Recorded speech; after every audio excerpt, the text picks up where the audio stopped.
Wei Yung. Lan Wangji hurriedly pulled him out of the water, his hand grazing Wei Wuxian's back and waist, feeling that Wei Wuxian's entire body was terribly cold. Lan Wangji's heart ached. Without thinking, he wrapped him tightly in his embrace.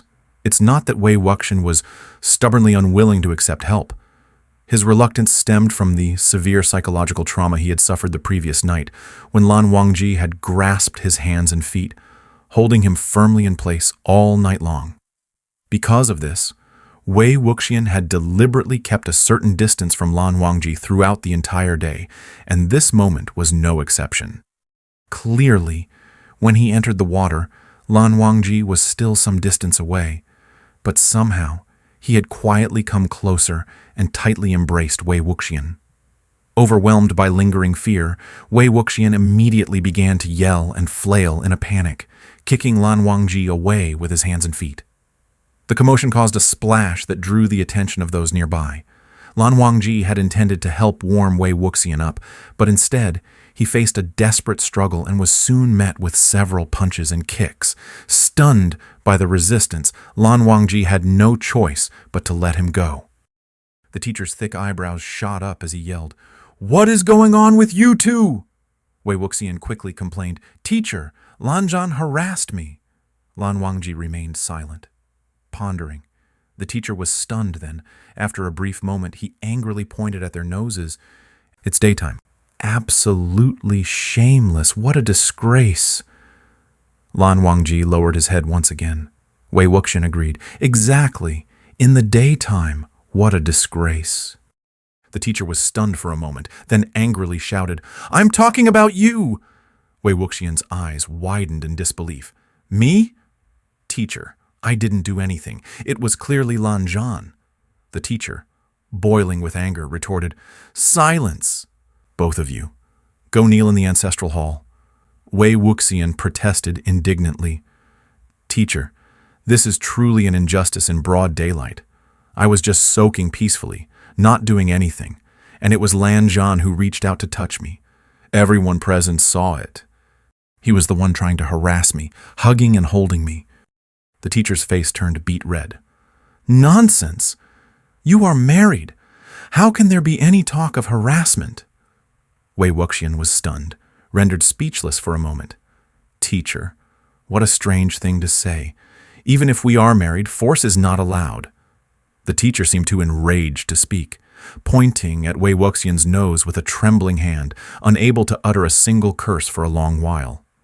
Wei Wuxian, seeing that the teacher was at a loss for words, turned to the young students for support. "Hey, you all tell me, is it okay to use force between married couples?" In Yunxian, the topic of romantic relationships was something no one dared to openly discuss. Even whispering about such matters was done in utmost secrecy, resulting in severe delays in sexual enlightenment. How could they have ever witnessed such a scene or been posed such a question? Just now, Wei Wuxian's shocking accusation against Lan Wangji had already left everyone dumbfounded.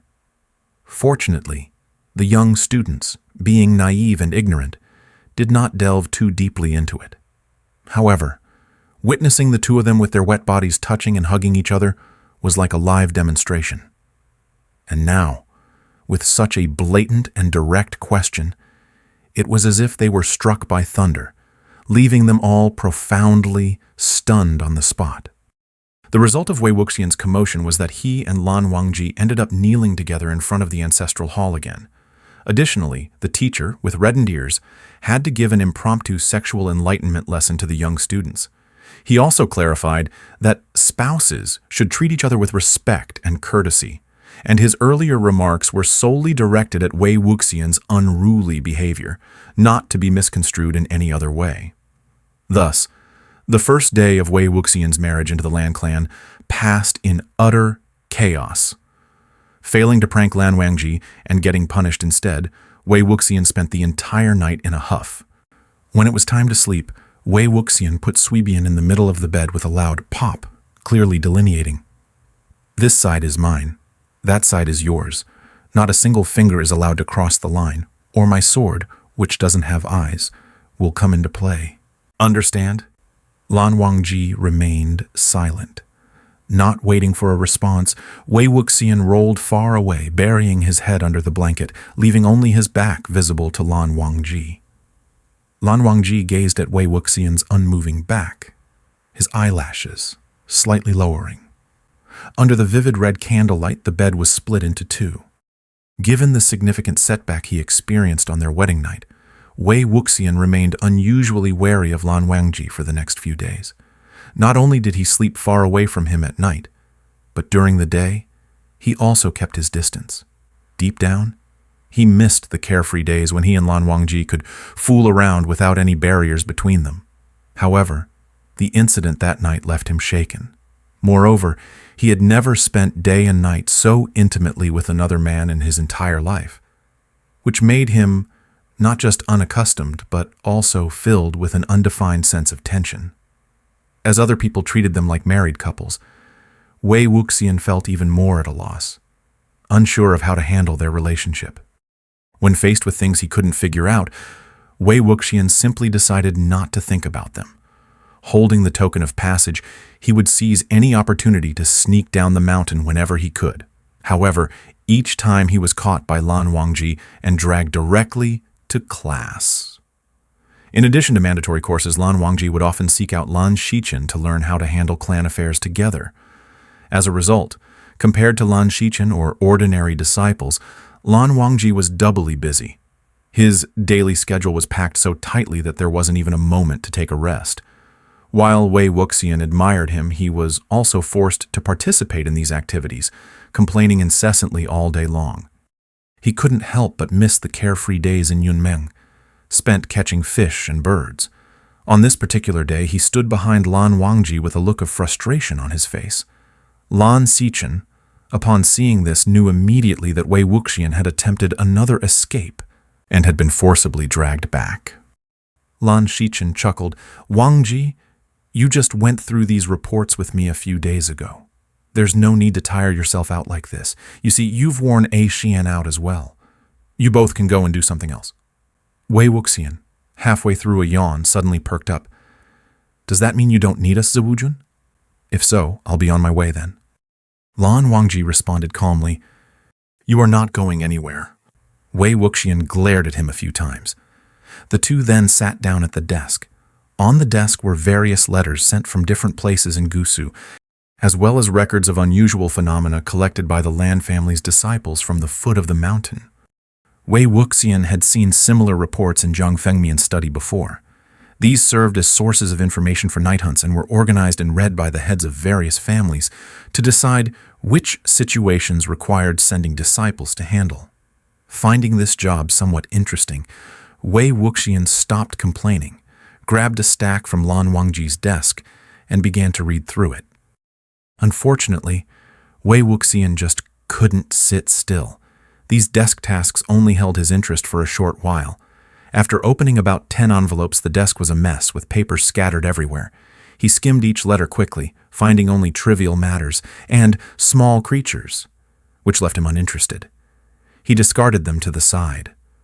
Unable to sit still, but also unwilling to disturb Lan Wangji, he simply lay down on the desk and began to doze off. Wei Wuxian placed a desk, creating a deliberate distance between the two of them. Lan Wangji seemed unfazed by his actions, giving him just a calm glance before focusing back on his own work.